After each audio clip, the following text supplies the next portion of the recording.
Dando cumplimiento a directriz de la docente en esta tercera unidad respecto a la escogencia de un proceso verbal establecido dentro del artículo 368 del Código General del Proceso, me permito representación de mis compañeros María Alexandra Jiménez, Efraín Castro y Alfredo Puello, sustentar a continuación lo investigado sobre la responsabilidad civil extracontractual, para lo cual hemos elaborado una presentación que pretende dar claridad al tema escogido.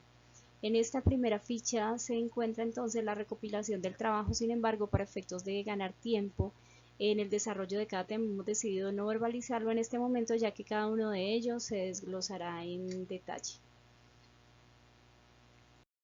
Dentro de los fundamentos constitucionales encontramos los artículos 1, 2, 6, 58 y 90, que respectivamente expresan que Colombia es un Estado social de derecho. Hablan también de la equidad, de la justicia y específicamente en el artículo 90 respecto al daño antijurídico, que si bien es cierto está consagrado para la administración pública, este también es aplicable al sector privado. Principalmente para el caso que nos ocupa, encontramos nosotros el artículo 63.1 de la Convención Interamericana de Derechos Humanos, en donde se ha consagrado el deber para los estados de garantizar la reparación integral cuando de indemnización de prejuicios se trata. En el fundamento doctrinal tenemos el non alterum laedere, que significa no dañar a otro. Otra fuente que queremos compartir con ustedes, otra fuente doctrinaria, es la que consagra el libro Fundamento de Derecho Civil en su página 406, que hace parte del capítulo séptimo que trata sobre la responsabilidad por daños, específicamente de la responsabilidad contractual y extracontractual.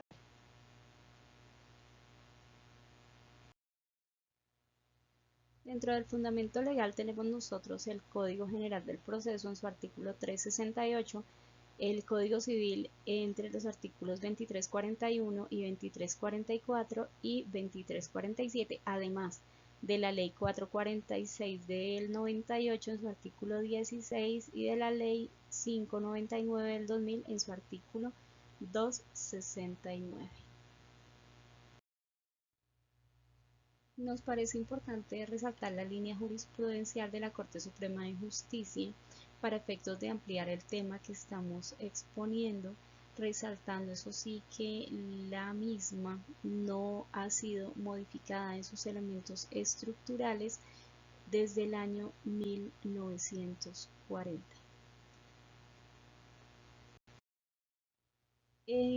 Respecto de la responsabilidad civil en general, tenemos dos vertientes. Una es la responsabilidad contractual y la segunda es la responsabilidad extracontractual o aquiliana.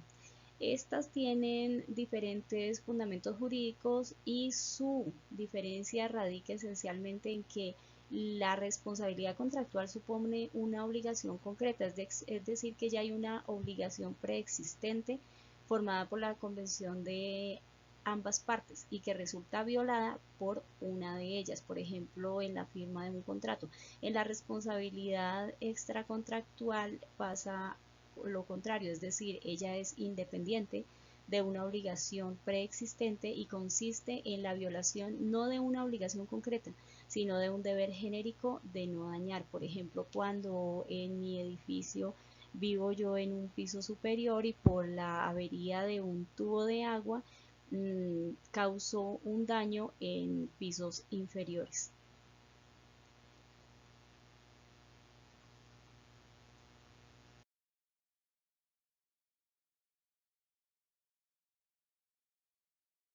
El objeto de esta responsabilidad lo resaltamos como el deber de reparar por un acto antijurídico que no está obligado a soportar la persona que lo padece. Para que efectivamente se pueda endilgar esa responsabilidad se deben cumplir unos criterios. El primero de ellos es que exista culpa de quien cometió la acción. El segundo es que con ocasión de esa culpa se haya causado un daño a un tercero, y el tercero es que exista un nexo causal entre la culpa y el daño causado. Es muy importante tener en cuenta que estos criterios deben cumplirse si queremos que efectivamente la pretensión prospere. Se debe destacar dentro del proceso cuál o cuáles serían las razones o fundamentos para que el demandado pueda controvertir o pueda atacar la pretensión en su contra, y solamente tenemos en esta responsabilidad civil extracontractual la culpa exclusiva de la víctima y el caso fortuito y fuerza mayor. Frente a la culpa exclusiva de la víctima, podemos entender que el sujeto con su comportamiento ha generado ese daño y por consiguiente deberá asumir la responsabilidad, ya que se expuso de manera imprudente tal y como lo establece el artículo 2357 del Código Civil. Frente al caso fortuito y fuerza mayor, para que se configure la fuerza mayor como causal exonerante de responsabilidad, debe haber un hecho externo, es decir, que sea ajeno, que esté por fuera de la actividad en la que se causó el daño y que sea imprevisible y también irresistible. Esta causal eximiente de responsabilidad está consagrada en el artículo 64 del Código Civil.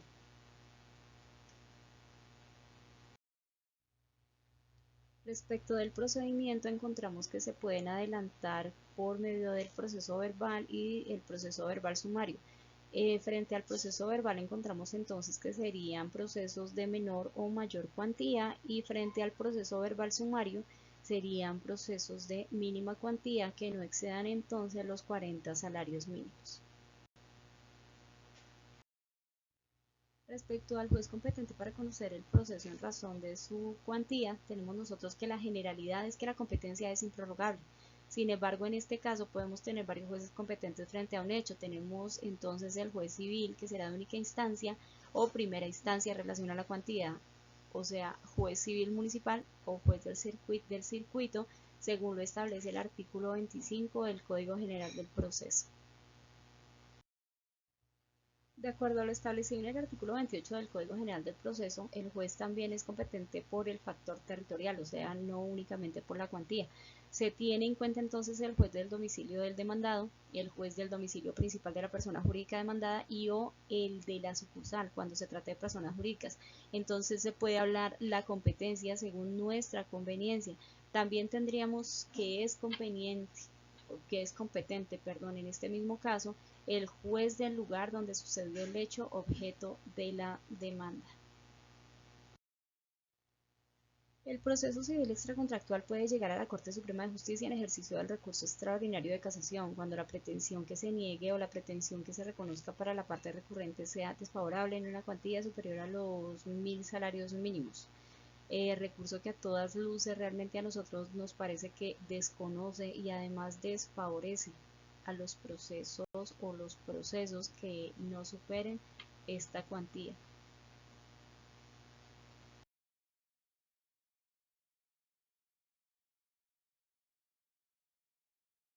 Para evidenciar lo expuesto, traemos a colación un caso real de un accidente de tránsito de una motocicleta y que por esa razón demandó a la aseguradora, a la propietaria del vehículo y a quien iba conduciendo el vehículo, precisamente por las lesiones que padeció como consecuencia de ese siniestro. En el fundamento fáctico, por razones de tiempo, solamente diré que el accidente de tránsito fue causado por una camioneta conducida por el señor Elber, en la cual resultó lesionado el señor Luis. Dentro de las pretensiones, es decir, las pretensiones se basaron en que se declarara que la camioneta conducida por el señor Elber causó el accidente que lesionó al señor Luis, que se declarara que la propietaria del vehículo, señora Gloria, había suscrito o suscribió un contrato con la aseguradora Solidaria de Colombia vigente en el momento del accidente, que se declarara que las partes demandadas son solidariamente responsables de todos los daños y perjuicios materiales y morales ocasionados al núcleo familiar del señor Luis. Además, como consecuencia de lo anterior, se solicitó que se pagara solidariamente entre las partes demandadas, es decir, la aseguradora, la dueña del vehículo y quien conducía el vehículo, todos los perjuicios en salud, morales, daño emergente, lucro cesante al señor Luis Fernando Dorado Cruz. Cabe resaltar, además que ya lo dije en la anterior diapositiva, que las pretensiones no solamente son para la víctima directa, sino también para la cónyuge de la víctima directa. Es importante destacar de igual manera que en los fundamentos de derecho no solamente se deben enumerar las normas, sino que se deben explicar las razones por las cuales se está aplicando esa norma. De esta manera, realizar la argumentación es más fácil en el momento de presentar el recurso de apelación o sustentar el recurso de casación. por lo cual consideramos conveniente fundamentar las razones por las cuales se aplican dichos fundamentos. En cuanto a las pruebas en el proceso de responsabilidad civil extracontractual, están, para el caso en concreto, están las documentales, el dictamen pericial, testimonio para el tema de demostrar perjuicios morales, el interrogatorio de parte y el juramento estimatorio, el cual conlleva que por medio del juramento estimemos el valor de la indemnización y con ello se haga control a esas demandas tan altas, tan elevadas, que a veces no tenían fundamento en la realidad. Casi que finalizando nuestra presentación, queremos plantear el interrogante de si dentro de este proceso se puede reconocer el principio o la regla procesar ultra y extra petita. Entonces tenemos que por regla general no procede, pero hay dos eventos que serían: el primero por los perjuicios causados con posterioridad a la presentación de la demanda, y el segundo cuando la parte contraria objete la estimación de la cuantía. En esos eventos el juez no está limitado a la estimación del valor de la cuantía. Con esto doy por terminado la presentación. Espero que haya quedado claro el tema que hemos presentado respecto de la responsabilidad civil extracontractual. Muchísimas gracias.